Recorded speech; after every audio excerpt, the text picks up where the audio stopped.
आज ही Doubtnut app download करें। Doubtnut पर होगा अब आपके सभी मैथ्स, केमिस्ट्री, फिजिक्स और बायोलॉजी डाउट्स का सफाया। बस अपने क्वेश्चन की फोटो खींचो, उसे क्रॉप करो और तुरंत वीडियो सोल्यूशन पाओ। Download now.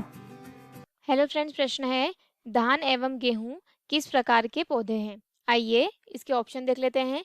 पहला है द्विबीजपत्री, दूसरा है एक बीजपत्री, तीसरा है जिम्नोस्पर्म, चौथा है इनमें से कोई नहीं।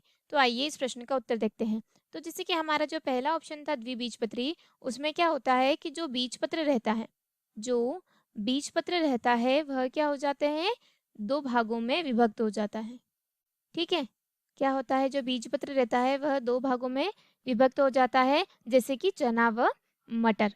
ठीक है, दूसरा है एक बीजपत्री। तो इसका जो बीजपत्र रहता है वह क्या होता है, वह दो भागों में विभक्त नहीं होता है। क्या होता है, दो भागों में विभक्त नहीं होता है, जैसे कि धान और गेहूं। ठीक है, इसका उदाहरण क्या हो जाएगा, धान एवं गेहूं। ठीक है, तो आपको यह भी ध्यान रखना है कि जो एक बीजपत्री होते हैं उसे मोनोकोट कहते हैं, और जो द्विबीजपत्री उसे डाइकोट कहते हैं। द्वि यानी दो, डाई यानी दो। ठीक है, और मोनो यानी सिंगल। ठीक है, तो आपको पता चल जाएगा कि जो धान और गेहूं रहते हैं उनको तोड़ने पर वो विभक्त नहीं होते हैं, इसीलिए हम इनको एक बीजपत्री में रखते हैं। ठीक है, और तीसरा क्या है, जिम्नोस्पर्म। तो जो जिम्नोस्पर्म होते हैं उन्हें हम क्या कहते हैं, जिम्नोस्पर्म को हिंदी में कहा जाता है अनावर्त बीजी।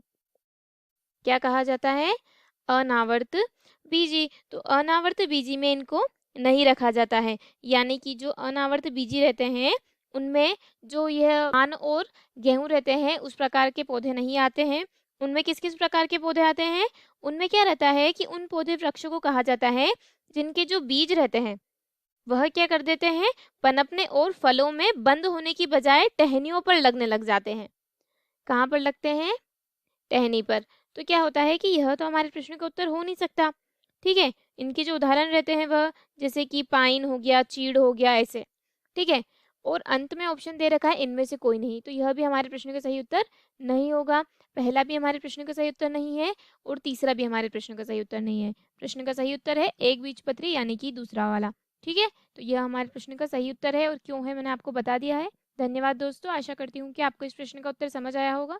इस वीडियो को देखने के लिए धन्यवाद।